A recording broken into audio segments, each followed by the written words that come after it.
Hello all, welcome back to another video and welcome to Sammy G's World of Cinema. Today on the channel I am going to be doing another film review, and I can't actually remember the last film review I did. I think it was the Winnie the Pooh Blood and Honey double bill, which I had such a fun time with.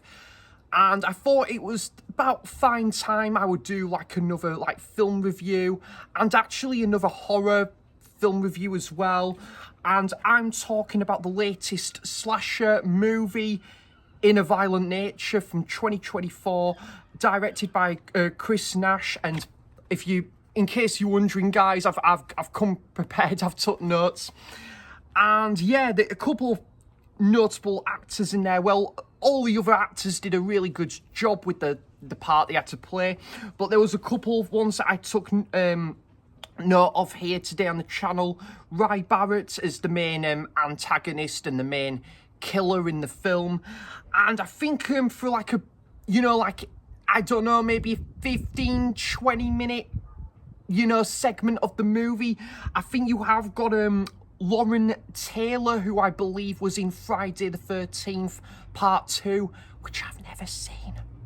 And yeah, this is a film, as soon as I saw the trailer, I really wanted to check out, because horror is a genre that I've really got more into, like the last 5 years. I have really grown to become a fan of this genre, mainly, like classic horror, but I have been trying to sort of, branch out and try like new horror as well, which I think would be my cup of tea.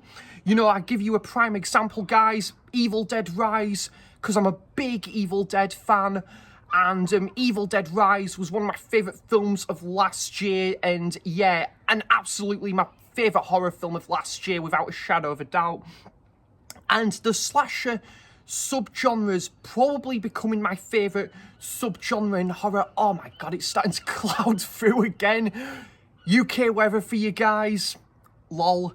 And so I saw the trailer, and it's been getting mixed reviews, this film. But what did I think to this movie? Let's find out. So the film is about a group of teenagers that I think are having like a summer getaway in this forest, and like by the lakes and that, a couple of which steal or take away like this locket from the remains of like this fire tower, which was diminished like years prior to like their visit. And then long behold, it resurrects the brutal killer, who goes by the name of Johnny.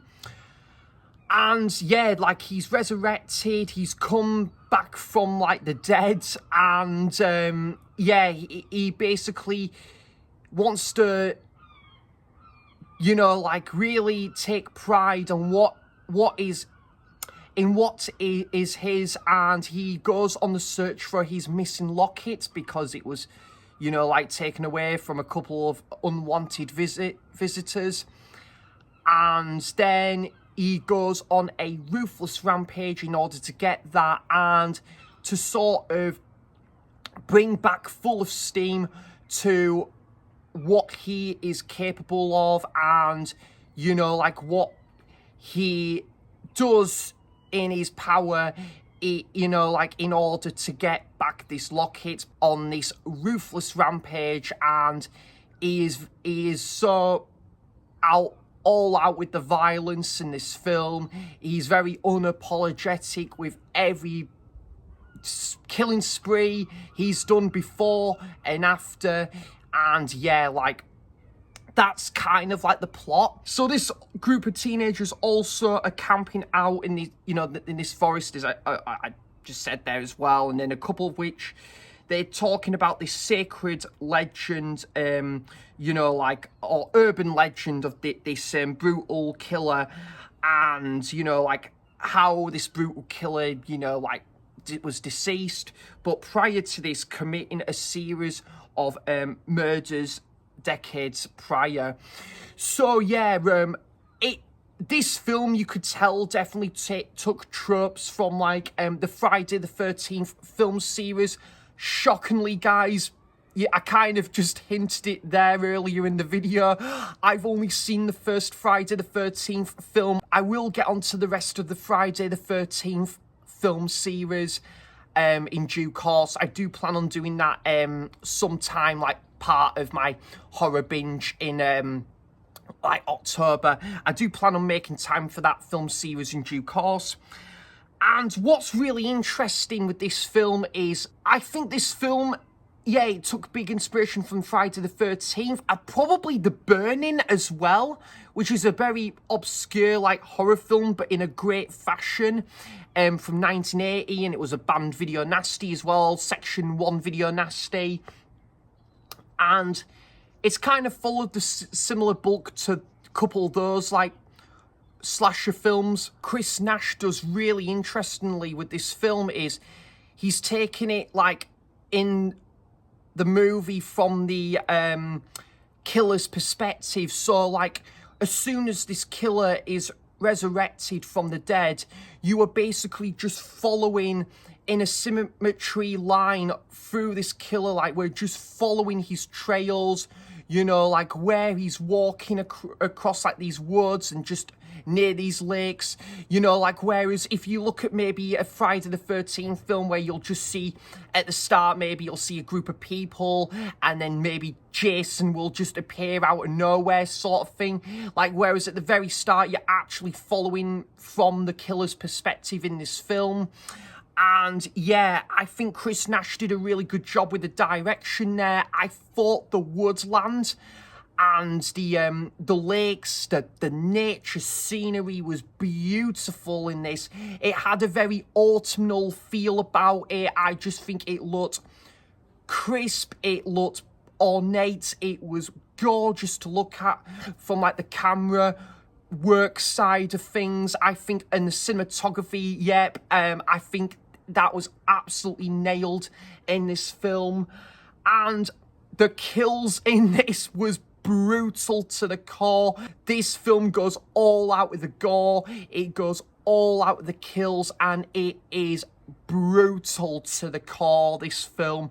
A couple of like scenes, you know, like by like this cliff, or, you know, by the lakes, it is nasty, to tell you the truth. And yeah, one scene like at like nighttime as well, and I'm like, holy shit, have I just seen this happening?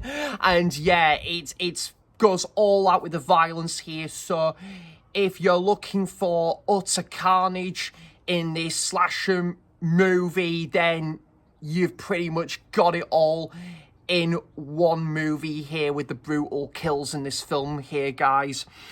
And I thought what was really interesting as well, it was one of those very rare occasions where it was a film that had no musical score throughout the film. The other film I think I can think of that has done this before was No Country for Old Men, which I think barely had any musical score for the most part of the film, which I think worked for the film's favour, to be honest. And the film also took place in central Ontario in Canada, and yeah, it just looked beautiful from like a scenic point of view. Also, I really liked the high angle shots as well, where you just again slowly following like the killer in this forest, and it's like a high angle camera shot there, and I loved some of the panel shots as well, like I say, of the trees and the forest, the pines, and yeah, and I think you've got like this nature park as well. It looked beautiful in this, and it's done in this very unique like camera style as well, which I thought did like service to the film's favour here. Thought some of the characters, they weren't as memorable as, say, in like a Friday the 13th movie or a Nightmare on Elm Street movie, but I felt they did serve a purpose to the story, and, you know, like, I think it was interesting that a couple of which had a understanding of like these this previous series of murders that this killer has committed in the past, and it was like told around like this campfire, so a very similar trope to maybe like a Friday the 13th or a Nightmare on Elm Street film as well, The Burning as well from 1980. And also, yeah, like I thought the main antagonist, the main killer, you know, like as I say, if what they're gonna do going forward with this killer, if they're gonna do like a sequel, or you know, they might create like a trilogy with surrounding this killer like they've done with I don't know, like Terrifier, or I think they're doing a sequel to Thanksgiving as well. If they're gonna do the similar thing here, I don't know, but I of course would be up for like a sequel to this film.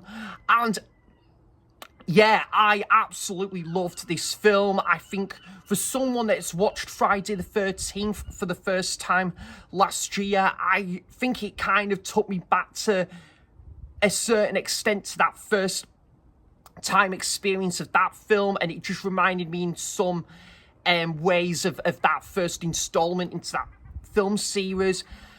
And I will say my main criticism with the film was the last 15 minutes, where the film went into a total different direction, and I'm thinking, why did they do that? I remember Jordan at Movie Squirm, should I say, because he has got his like horror channel. I'll leave a link to Jordan's like review for this as well, and Marcus at X-File 2780. Sorry, Marcus, if I butchered your channel name there. Do apologise about that. But Marcus did review this film as well recently, which I will leave a link to that review down below as well. So yeah, the last 20 minutes of the film kind of dwindled in quality, and it was a bit of a drag to a certain extent. I don't think the direction that they took this film, it needed to be at that length. I think they could have, you know, like maybe trimmed that down to like from 15 to, you know, not just under like 10 minutes, or even that 5 minutes to maybe like wrap up the story in that way.